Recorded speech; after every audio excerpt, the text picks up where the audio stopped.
convidar a Mariana e ter vocês aqui, inaugura essa convocação que a gente quer fazer para todo mundo, porque a gente tem a certeza de que a gente não vai avançar na cultura inclusiva sem a participação da nossa comunidade. É como do prazer que a gente recebe aqui a Mariana. Obrigada, viu, Mariana? Eu que agradeço, Sônia. É uma alegria mesmo estar aqui. Eu sou de Minas, sou de Belo Horizonte. Eu sou uma pessoa com deficiência também. Eu tenho baixa visão, né? Não tenho visão do olho direito e tenho visão parcial no olho esquerdo. E é uma deficiência adquirida já na idade adulta. Em 2010 eu perdi a visão do olho direito em razão de um descolamento de retina bastante importante. E aí em 2016 eu fui tendo outras questões, né, no olho esquerdo que me levaram a uma deterioração também da visão do olho esquerdo. E daí veio esse diagnóstico, além da visão monocular, o diagnóstico da baixa visão. Eu gosto de pensar que primeiro veio esse laudo, né, ali. E depois eu fui entender que eu havia me tornado uma pessoa com deficiência. Não foi no mesmo momento, não foi no mesmo ato, né? Eu precisei me inserir num coletivo de pessoas com deficiência, de mulheres com deficiência. E na relação com elas, na convivência com elas, eu fui compreendendo que eu também era uma pessoa que vivenciava aquela experiência. E isso teve uma dimensão pedagógica muito importante para mim, né? Que me ajudou a me situar no mundo, ajudou a direcionar os meus esforços. E naquele momento eu também já havia me tornado mãe, né? Quando eu, enfim, entendi que eu era uma pessoa com deficiência, eu já era mãe de uma criança inegavelmente com deficiência. Eu vou dizer assim porque da mesma maneira que nos estudos antirracistas a gente costuma falar da passabilidade de algumas pessoas, né, sobretudo as pessoas negras de pele mais clara, isso também acontece com as pessoas com deficiência, né? Então eu tenho muita passabilidade. Eu falo que eu sou a cota que as empresas adoram, porque eu não dou trabalho, né? Eu estou mais adaptada àquilo que está colocado no mundo, vamos dizer assim. Minha filha não, ela é extremamente desafiadora para esse mundo tão restrito, né? Tão inóspito, tão hostil para pessoas como ela. Então, a gente vive essa experiência, né? Eu, como mulher com deficiência, mãe de uma criança com deficiência que está com 11 anos atualmente, que é uma criança que usa cadeira de rodas, que não se comunica pela oralidade e que, portanto, enfrenta uma série de barreiras que o mundo coloca para que ela possa participar da sociedade em igualdade de condições com as demais pessoas. Isso me moveu também para o impulso de pesquisa, né? Então, hoje eu estou como pesquisadora também na Universidade aqui de São Paulo, na USP, na Faculdade de Educação. Eu pesquiso educação e ciências sociais, diferenças e desigualdades. A minha pesquisa especificamente aborda a participação das pessoas com deficiência na elaboração de políticas públicas da educação no período entre 2016 e 2022. Isso me levou também a redirecionar um pouco da minha trajetória profissional, né? De uns tempos para cá eu acabei, junto com outras pessoas, fundando um instituto, que é o Instituto CAUI, que se dedica a formar redes para incidir junto ao Estado, para que as políticas públicas que são garantidoras dos direitos das pessoas com deficiência possam ser efetivadas. E além do Instituto, tenho feito esse trabalho de consultoria, apoio, pesquisa com pessoas com deficiência e com famílias. Tá? Há 8 meses eu estou no Conselho Nacional de Educação, né, na Câmara de Educação Básica, e lá a gente debate todos os desafios da educação básica do país, né? Acho que eu sou a primeira pessoa com deficiência a ocupar aquele espaço e pensar a educação inclusiva de maneira transversal a todas as discussões que a gente faz por lá. Ensino médio, educação infantil, educação integral. A gente talvez possa começar pensando juntos aqui, né, que quando a gente se propõe a dialogar sobre uma escola para todas as pessoas, né, juntos e justos, né, é o título aqui da nossa conversa hoje. Quando a gente precisa sublinhar isso, né, de que escola a gente está falando? De uma escola inclusiva. É porque a gente está, obviamente, partindo de uma história de exclusão que nos antecede, que nos informa. De um modo geral, há uma certa romantização, né, em relação ao tema da inclusão, as pessoas falam, é tão lindo falar desse tema, né? E a discussão é mais profunda do que isso, né? A gente está falando de uma história de segregação, de uma história de exclusão e de uma história que continua produzindo desigualdades, mesmo hoje, quando a gente tem marcos legais que sustentam direitos que historicamente foram negados, né? Eu fico pensando que o justo seria a gente chamar de escola só aquele local que de fato contempla e valoriza todas as pessoas. E veja, quando a gente diz isso, que a escola é inclusiva, a gente está admitindo que pode acontecer, pode existir uma escola que não é inclusiva? Que sociedade é essa? E quando a gente diz esse todos, essa escola para todos, a gente também sabe quais são os grupos, as pessoas que estão reivindicando estarem incluídas nesse todos. Quando a gente diz nós e os outros, a escola é para todos. E aí, esses aqui são os de inclusão, esses aqui são os com deficiência, esses aqui são os atípicos. Quando a gente está marcando isso dessa maneira, a gente está dizendo que estou permitindo que esse grupo aqui, marginalizado, agora entre.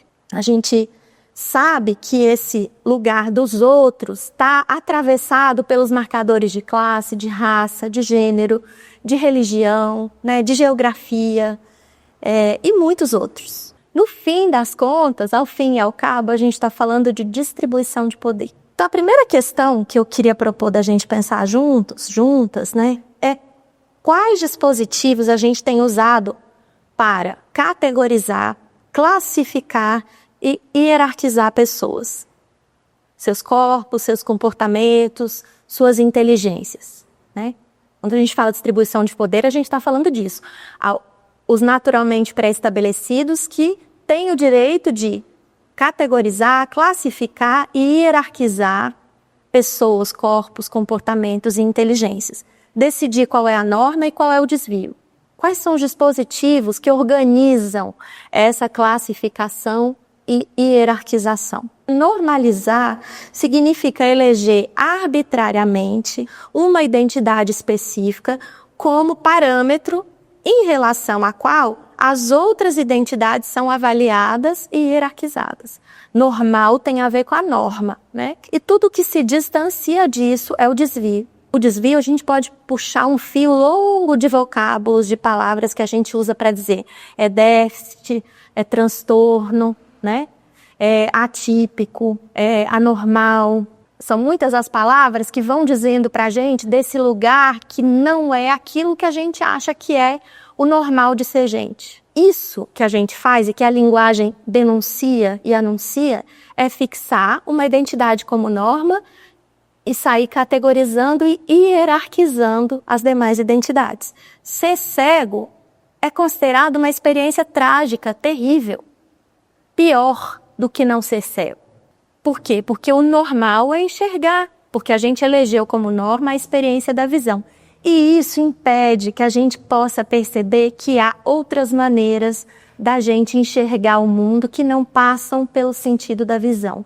E que há também poesia, beleza, viabilidade, competência a partir desse outro lugar. Que, portanto, a experiência da cegueira, para pegar aqui um exemplo, ela não é pior nem melhor, ela não é uma tragédia, nem é um exemplo de superação.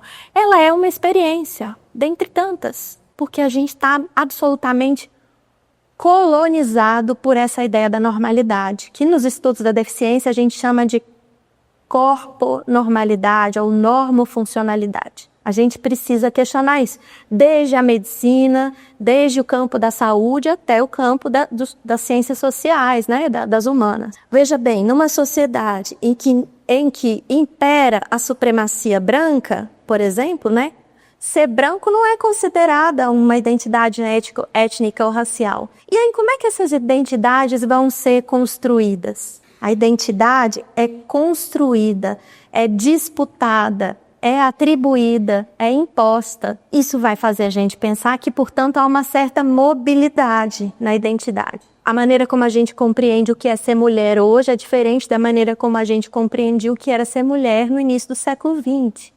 A maneira como a gente entende o que é uma pessoa com deficiência hoje é diferente da maneira como a gente entendia no século XVII, e por aí vai. Se aqueles estão a serviço de uma cultura de opressão, de uma cultura de discriminação, de uma cultura de reprodução de desigualdades, podemos lançar mão de outros. Na lógica do incluir, excluir, eles pertencem, aqueles não. Quando a gente demarca fronteiras, nós e eles, quando a gente classifica os bons e os maus, os que aprendem, os que têm déficit de aprendizagem, os puros e os impuros, os racionais e os irracionais, o típico e o atípico, o normal e o desvio, e por aí vai. Então, a identidade está estreitamente relacionada às formas pelas quais a nossa sociedade produz e utiliza essas classificações. Dividir e classificar também vai significar, portanto, hierarquizar. E é porque a deficiência está inserida nesse contexto, nesse campo de forças, de disputas, né, que ela, enquanto identidade, ela também está sujeita a disputas, a embates, a transformações, né? Então, eu ia dizendo, a deficiência era compreendida de uma maneira há uns tempos atrás e hoje de outra. E mesmo hoje, tem muitas maneiras diferentes de pensar a deficiência disputando lugar, né? A gente acreditava que a deficiência estava localizada no corpo do indivíduo, do sujeito.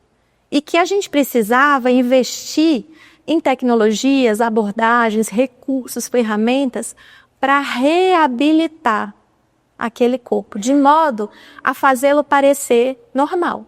Não estou aqui dizendo que terapia não é bom, tá? Longe disso. Mas a gente está dizendo de uma finalidade, né? Quando, por exemplo, a gente submete uma criança a 40 horas semanais de terapia, isso diz de uma determinada expectativa em relação a essa intervenção. Era assim que a gente compreendia naquela época. E foi através do movimento social das pessoas com deficiência, né, delas se colocando no campo de disputas e podendo dizer de si, que a gente foi modificando esse modo de compreender. E que hoje esse modo de compreender é outro e, inclusive, foi incorporado à nossa Constituição, né? A gente tem lá o Decreto 6949, que é uma emenda constitucional de 2009. Esse Decreto 6949 é a Convenção Internacional dos Direitos das Pessoas com Deficiência, que no Brasil foi incorporada à própria Constituição como uma emenda constitucional. E nesse texto da Convenção, que teve a participação de mais de 190 países, que teve a participação de pessoas com deficiência de todos esses países, e que o Brasil participou ativamente, lá está dizendo que a deficiência não é um laudo, não é um diagnóstico, não é um CID, não está localizada no corpo da pessoa. Lá está dizendo que a pessoa com deficiência é aquela que tem um impedimento de longo prazo, de natureza física, mental, intelectual ou sensorial, o qual, em interação com uma ou mais barreiras, pode obstruir a sua participação plena e efetiva na sociedade em igualdade de condições com as demais pessoas. É um texto grandão que, no fim do dia, quer dizer assim: deficiência é aquilo que acontece quando um corpo que tem determinadas características encontra barreiras para participar do mundo. Ali acontece a experiência da deficiência. Deficiência, portanto, é uma situação de opressão, não é um diagnóstico. Isso está posto nos estudos da defectologia, por exemplo, de Vygotsky, desde 1930. Né? E a gente está falando com 100 anos de atraso quase, né? Que é isso. Ou seja, quando a gente afirma que a deficiência não é uma condição individual, mas uma produção social, a gente está deslizando a responsabilidade do investimento do sujeito, do indivíduo, para a coletividade. E aí eu volto aqui na Sônia, preciso da comunidade engajada. Por quê? Porque quem produz a deficiência não é a própria pessoa, não. Quem produz a deficiência é quem organiza os espaços, as relações, os recursos, as tecnologias. Portanto, esse é um tema de todo mundo.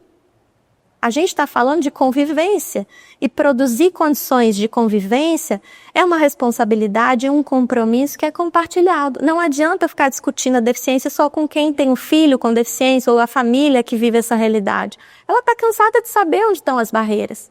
E as pessoas que estão produzindo as barreiras, cadê? Para discutir, para pensar junto. Né? Qual a responsabilidade que elas têm nisso? E é esse o conceito que a gente tem hoje na lei. Eu não estou dizendo que eu não tenho uma lesão na retina. Claro que eu tenho. Onde eu for, essa lesão me acompanha. Ela faz parte do meu corpo. Mas ela não deveria significar a experiência da deficiência para mim. A gente deveria viver num mundo em que todas as pessoas, nas suas diversas características, com toda a variabilidade de corpos que existem, tivessem lugar de viver com dignidade, tivessem condição de viver com dignidade. Ou vou dar um exemplo muito supérfluo, né? Eu, com a minha lesão na retina, vou a um cinema, e se esse cinema não tem audiodescrição, não tem a opção de eu assistir o filme com audiodescrição ou com locução na minha língua, e se eu não sei o idioma no qual aquele filme foi produzido, eu vou experimentar a deficiência. O problema é que eu não enxergo? Não, o problema é que aquele filme foi produzido sem uma ferramenta de acessibilidade que deixa de fora um grande percentual de pessoas que não enxerga, que não escuta. Os idosos, por exemplo, que podem ter uma perda auditiva que ainda não é significativa a ponto de precisar usar um aparelho auditivo, mas que se beneficiariam, por exemplo, de um apoio de legendas. Percebe a diferença entre você ter um impedimento e você experimentar a deficiência? São categorias distintas.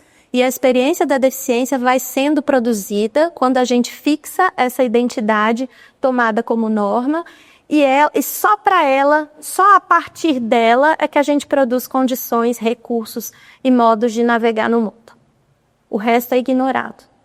E quem está produzindo isso somos nós. Desde 1970, como eu ia dizendo, né, em 70 a gente tinha essa ideia lá a gente chama de modelo médico da deficiência. Essa ideia de que a deficiência estaria localizada no corpo chama modelo médico de compreensão da deficiência. Em 1970 isso era ainda forte, mas foi caindo, né, a partir da disputa que foi sendo feita pelos grupos, pelas pessoas com deficiência, etc. Mas lá naquela época, essa crítica começava questionando essa concepção em que a deficiência era entendida como déficit individual ou até mesmo como uma patologia, né? Porque isso significaria que a gente precisa intervir, tratar essa deficiência, né? E o que justifica essa perspectiva é a ideia de que a condição da deficiência retira valor das pessoas. Um valor que está calculado como possibilidade de contribuição com a sociedade, né? E no qual a ideia de contribuição tem a ver com a gente poder ser produtivo, gerar recurso, né? Então, cidadãos produtivos que têm que ser capazes de manter a estrutura de funcionamento social vigente, fazer a roda girar. Quem é esse cidadão? Não são as pessoas com deficiência, na concepção geral, né? Na concepção hegemônica. Então, ainda que essa concepção hoje não encontre guarida nos marcos legais, no arcabouço legal brasileiro, ela ainda é muito conveniente para a nossa sociedade, para o nosso modo de vida de hoje. Por isso que estou dizendo que está disputando. A gente tem uma outra concepção institucionalizada, mas ela segue disputando com outras narrativas sobre a deficiência, né? Por que localizar no indivíduo, na pessoa, a deficiência é conveniente para o mundo que a gente vive? Porque isso desimplica o Estado, desimplica as empresas, desimplica a escola, desimplica o vizinho, o bairro, o supermercado, desimplica todo mundo. O problema está na pessoa. Não tem o que eu possa fazer. Eu não preciso produzir política pública para sustentar a condição de vida para essa pessoa. Antes de 1988, as pessoas com deficiência sequer eram mencionadas na Constituição Federal. Elas não tinham acesso à escola antes de 88. E aí tem as mães, né? A mãe que tem condição de, entre aspas aqui, tá? Parar de trabalhar para poder viver do trabalho de cuidar do próprio filho. E, nossa, um exemplo de abnegação, né? E de dedicação.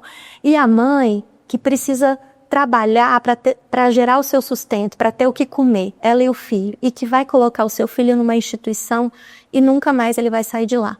Tem um relatório da Human Rights Watch de 2018, mas que continua atual, que se chama Eles Ficam Até Morrer. Eles quem? Essas pessoas com deficiência, vulnerabilizadas pela pobreza, racializadas, que ficam até morrer porque não tem política pública que dê conta de sustentar a condição de vida para elas. Porque a gente acha que o problema é que elas têm uma deficiência. É para lá que elas vão. E quem tem condição, no dia de hoje, fica disputando recurso individual. Ah, meu filho tem deficiência, ele precisa de um AT só para ele. Ele precisa de ter um professor só para ele. Vou comprar no mercado. Né? E aí, não tem coletividade, né, gente? Não tem política pública, não tem Estado, não tem coletividade. É muito conveniente que seja assim. E, diga-se de passagem, muito lucrativo. Porque se as pessoas com deficiência estão expulsas do mercado de trabalho, a deficiência faz a roda girar de outras maneiras. Tem uma indústria farmacêutica, né, uma indústria médica que se banca e que movimenta muito dinheiro às custas do capacitismo internalizado por todos nós. Movimenta muito dinheiro. A gente comoditiza a deficiência e aí a deficiência vai trabalhar, né? A gente tem uma coisa de que a deficiência atrapalha o progresso da pessoa. É um entrave para o desenvolvimento. A gente tem medo. A mãe que está grávida, eu vou lá fazer a translucência no cálculo. Nossa, eu estou aflita, porque e se tiver síndrome de Down, o que eu vou fazer? Né? A gente morre de medo, porque a gente acha que a deficiência é um atraso, é uma interrupção no desenvolvimento natural normal da pessoa. E se ela atrapalha o progresso individual, ela atrapalha o progresso nacional, o progresso do país. A partir dessa ideia de que a deficiência atrapalha o progresso individual e social, e vendem-se os serviços para que aquele destino trágico possa ser evitado ou pelo menos controlado. Muito charlatanismo e muito dinheiro, né? Ou seja, a patologização, quando centra o problema no indivíduo, ela impede a gente de criticar as estruturas que produzem a experiência da deficiência. Então, a gente não vai criticar a escola, a materialidade das estruturas, não vai questionar as práticas das políticas públicas, os tempos, as relações, nada. A gente vai interferir no corpo do indivíduo com deficiência, que é um território a ser explorado pelo mercado. A gente está vivendo nesse mundo hoje. E aí os serviços são todos individuais. Quem tem dinheiro paga e quem não tem judicializa. A crítica a esse modelo médico da deficiência bate na tecla de que esse modo de compreender a deficiência como déficit inerente à pessoa com deficiência produz estigmatização, produz preconceito e produz desempoderamento. Lembra lá da distribuição de poder? Produz desempoderamento das pessoas com deficiência e, por sua vez, produz o capacitismo. E não só as pessoas com deficiência que vão sendo desempoderadas, não. A gente está na escola, os trabalhadores da educação também são desempoderados por essa concepção biomédica da deficiência. Para o estudante, a gente começa a achar que o estudante com deficiência, por ter um laudo, por ter um diagnóstico, ele é um sujeito desencarnado, etéreo. Ele é uma descrição de livro, né? Então, ele não tem lugar social, ele não tem história, ele está reduzido aos preditores da categoria diagnóstica. O que está descrito aqui, que é uma pessoa com paralisia cerebral, é isso que ele é. Isso é um saber ancestral, os indígenas ensinam isso para a gente. Né? O corpo está num território, num contexto. E a gente se esquece disso quando a gente fica obcecado pela categoria diagnóstica e os seus preditores. Eu não sei dar aula para esse estudante, ou eu não sei como agir com meu filho, deixa eu ver o que está descrito aqui sobre síndrome de Down. Né? E eu fico achando que a pessoa é só aquilo. E aí tem dois problemas. Primeiro, seja qual for a condição, essa não é uma condição homogênea, né? Ela vai se manifestar de diferentes maneiras em cada pessoa, a partir do seu contexto. E a pessoa também não é estanque na vida. Ela muda ao longo da vida. Todos nós mudamos ao longo da vida. Essa ideia, esse jeito de compreender a deficiência, do mesmo jeito que desempodera o estudante, desempodera o trabalhador da educação, sobretudo o professor. Por quê? Porque desautoriza a figura do professor como alguém que pode conhecer o seu estudante, o seu aluno, e pode conhecê-lo a partir das ferramentas, dos instrumentos do campo pedagógico e educacional, né? Pode pensar em práticas de ensino e aprendizagem a partir do seu campo. Quando a gente está muito capturado pelo discurso biomédico, a gente esquece disso também, né? Que o campo da educação, que a pedagogia também produzem leituras de mundo, produzem modos de intervir, né? E que na escola eles deveriam ter o lugar privilegiado, né? Na escola, aquela pessoa não é um paciente, ela é um estudante. De preferência, um estudante que vai ser chamado pelo nome e que talvez, se ele tiver uma boa condição de vida, né, ele viveu até ali, até chegar na educação infantil, ele deve, se ele for uma pessoa com deficiência, ele certamente viveu uma experiência de muitas terapias até chegar na escola. Na escola vai ser talvez a primeira vez que ele vai experimentar um lugar que não é terapeutizado, em que ele pode ser só estudante, em que as pessoas vão conhecê-lo do jeito que ele é, sem ficar esperando que ele desenvolva ali o andar, o falar, né? Simplesmente acompanhando e sendo suporte para o desenvolvimento que ele vai trilhar dentro das suas potencialidades e possibilidades. Então, a nossa pergunta é: em que lugar fica o sujeito, o estudante com deficiência, quando tudo que ele faz, tudo que ele é, tudo que ele produz, as suas questões, tudo isso está determinado, contornado, cooptado, enclausurado, dimensionado pela suposta condição deficitária do seu corpo, que está sendo lido como falha e não como uma condição. Eu estou dizendo que tomar a condição do corpo como deficitária em relação a um suposto padrão, né, vai informar de antemão quais são os limites desse corpo. E vai dizer que aquela pessoa sofre por causa daquela condição e, portanto, ela precisa de ser tratada, né? E não acolhida, valorizada.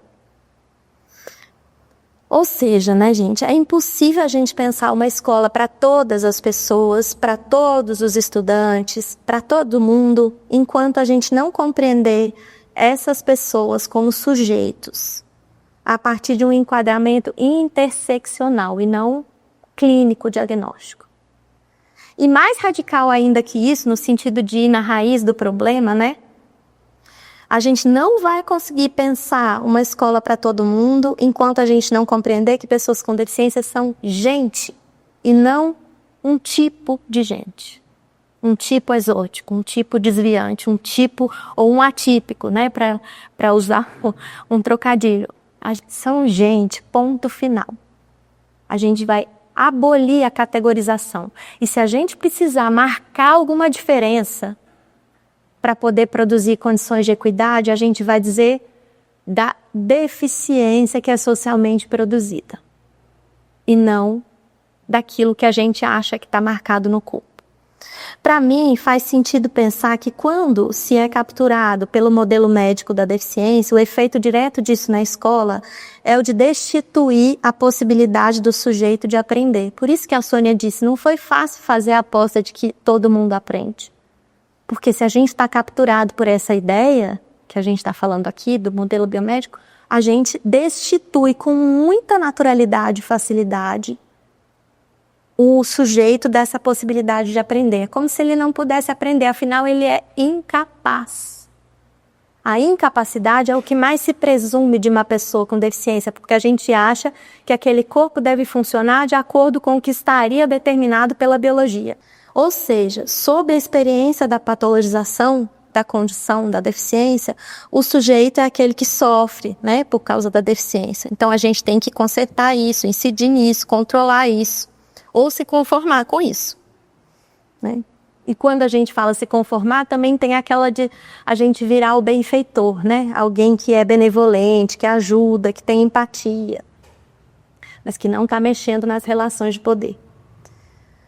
Ou seja, a vocação da perspectiva inclusiva, sobre a qual a gente conversa aqui hoje, não é só reparar esse passado de exclusão e segregação, nem tampouco reparar todos os processos de exclusão que a gente viveu até aqui, né?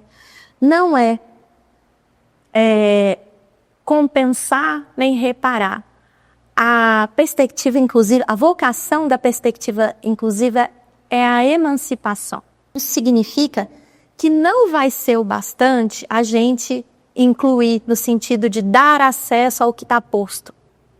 Porque dar acesso ao que está posto não é bom.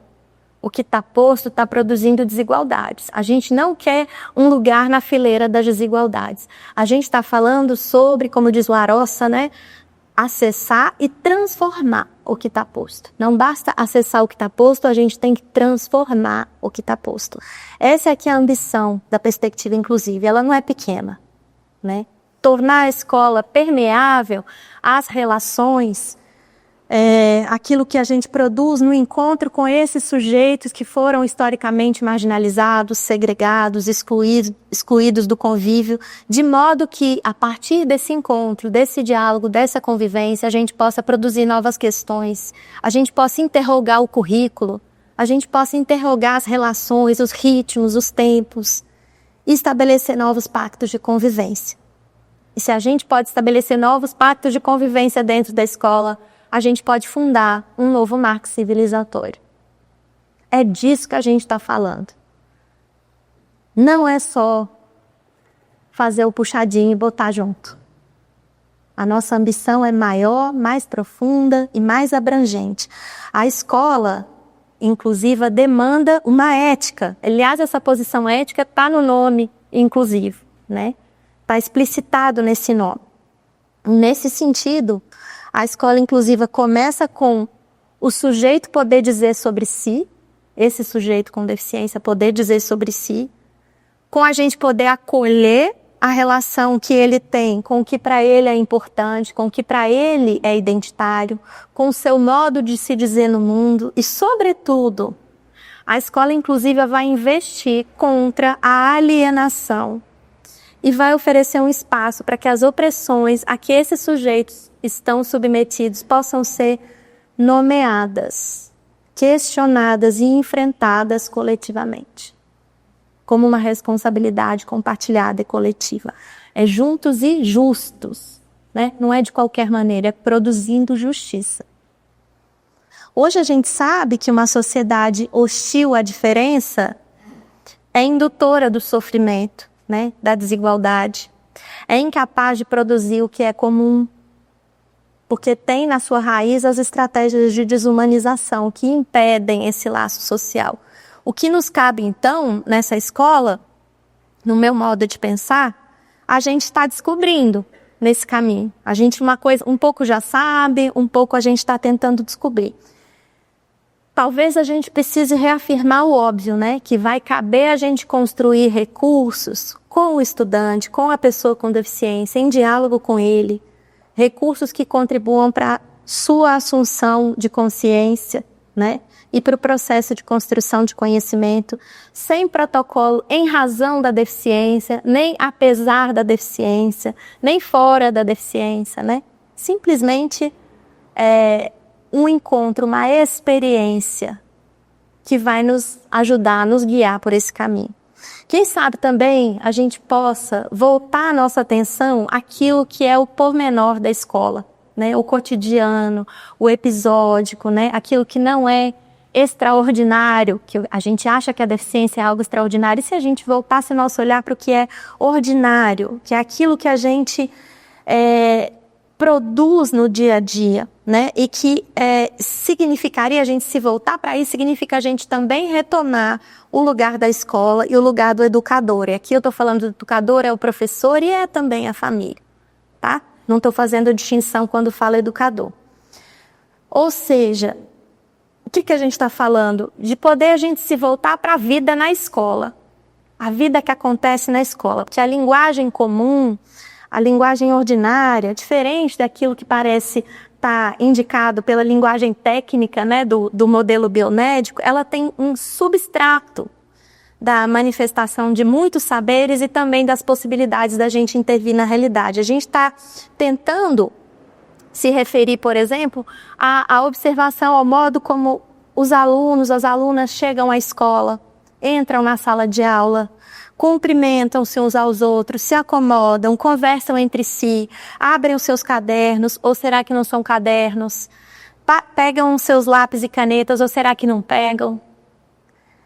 A gente está falando dos ritmos, dos sinais, dos horários, da merenda, do recreio, dos intervalos, das trocas de período, da saída do pátio, dos anúncios, dos eventos coletivos, do que acontece fora da escola, das amizades, dos convites que chegam para as festas e dos que não chegam, dos afetos, das persecuções, das perguntas, das curiosidades. A gente vai precisar, se a gente quiser levar adiante a perspectiva inclusiva, a gente vai precisar interrogar o habitual, interrogar o que está naturalizado e permitir que isso também nos interrogue. Permitir que o natural, o naturalizado, o habitual nos interrogue.